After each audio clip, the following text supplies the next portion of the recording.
rugare kusangana nenovatariri uyezve muri vatsigiri. Zita rangu ndeitwa Paradzai Mesi. Ndinoimba ndichinzi Paradzai Mesi, asi handina ukama hangu nalaini Mesi. Saka zviripo ndezvekuti ndikuuze kuti ndeimba musango wesungura. Ndinoimba kuti vatsigiri vakatarira iko zvino vari kunyatsonzwisisa kuti ndiye muimbi uyo. Nhasi taitawo rombo rakanaka rekuti tisangane. Saka ndakatangawo zvekuridza magitara ndichiinspaiwawo neumwe shamwari yangu. Taifudza mombe. Ndine urombo kuti kufudza mombe vamwe vakakurira pamwoyo mwoyo weHarare havazivi kuti mombe dzinoreva kuti, asi taifudzawo mombe patakatanga kuridzawo mabhanjo. Kusvika ndazoramba ndichiwedzera kusvika ndawo muimbi. Ende ndaishuwirawo vanana Oliver Mutukuti, vanana Renati Dembu, ndichiti ngazonzwiko pamaredhiyo. Saka ndosaka ndiri pano nhasi kuti ndikuyeuchidze kuti ndiripo zvangu.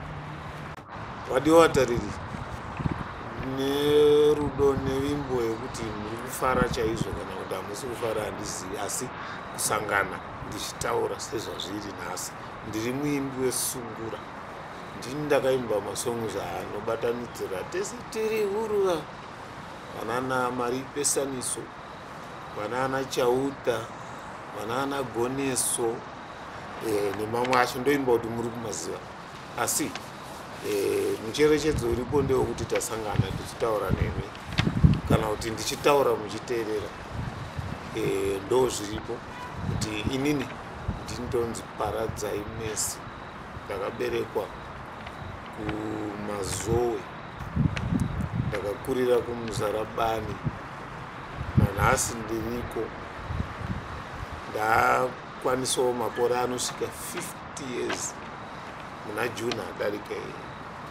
Ine muono wemucherechedzo ZIMURA yakatipa muono nemucherechedzo wekuti isusu nedzimwe dzenguva miziki yedu yaingoridzwa pachena pasina zvataiwanawo pakuridzwa kwemiziki yedu.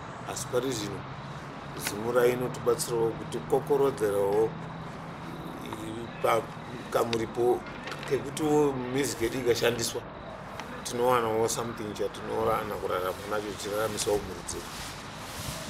Pamuono iyi ndinoona riri danho rinoita kuti vanhu vanyatsojekerwa nekufamba kunoita music, because pane zvimwe zvazvo zvichemo zvinogona kunge zvirimo mukati mevanhu zvavasingakwanise kuzviriritira vari vega. Asi takabatana tiri kuZIMURA tinogona kuona kuti muono iwo unogona kubatsira ruzhinji nevamwe vaimbi vachateera